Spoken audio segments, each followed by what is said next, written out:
So for whoever has a 2019 Chevy Traverse, all-wheel drive,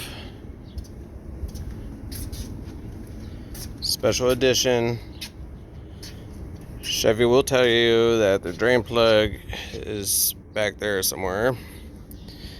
But, yep, I had to go check it myself. There's going to be your oil filter right there.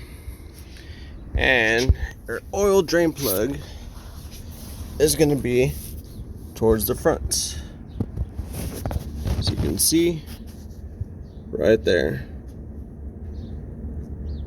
Right in the front.